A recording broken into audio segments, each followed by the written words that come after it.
پاکستان میں آج 70واں یوم آزادی ملی جوش و جذبے سے منایا جا رہا ہے۔ مزار اقبال پر پاک فوج نے گارڈز کے فرائض منصبی سنبھال لیے۔ اسلام آباد میں 31 جبکہ صوبائی دارالحکومتوں میں 21 توپوں کی سلامی دی گئی۔ دن کا آغاز نماز فجر میں ملک کی سلامتی اور استحکام کے لیے خصوصی دعاؤں سے ہوا۔ لاہور میں مزار اقبال پر گارڈز کی تبدیلی کی پروقار تقریب ہوئی۔ پاک فوج کے دستے نے پنجاب رینجرز سے مزار اقبال پر گارڈز کی ذمہ داری سنبھال لی، جبکہ آرمی چیف کی جانب سے مزار اقبال پر پھولوں کی چادر چڑھائی گئی۔ روفی پرل سٹی اسکیم 33 کی پرائم ترین لوکیشن پر M9 انٹرچینج کے ساتھ معمار موڑ کے سامنے اور میمن ہاؤسنگ سوسائٹی کے درمیان۔ گزشتہ 50 سالوں سے آپ کا اعتماد لیے روفی پراپرٹیز آپ کے لیے لائے ہیں وہی معیار۔ روفی پرل سٹی 120 150 200 اور 240 گز کے تیار بنگلوز پر مشتمل ایک مکمل secured gated community living project Rufi pearl city,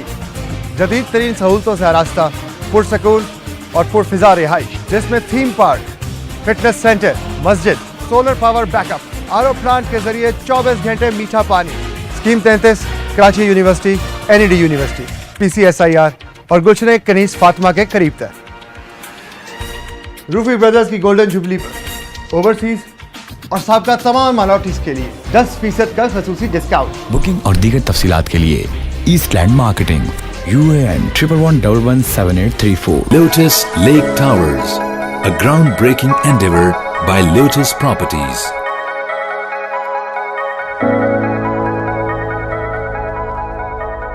Pakistan میں پہلی مرتبہ حالات حاضرہ کے مختصر مگر جامع پروگرامز، خبروں، تبصروں کے علاوہ دیگر سماجی، تجارتی، ثقافتی، تفریحی، معلوماتی، مذہبی، تعلیمی، صحت اور بچوں کے پروگرامز صرف TNN TV پر۔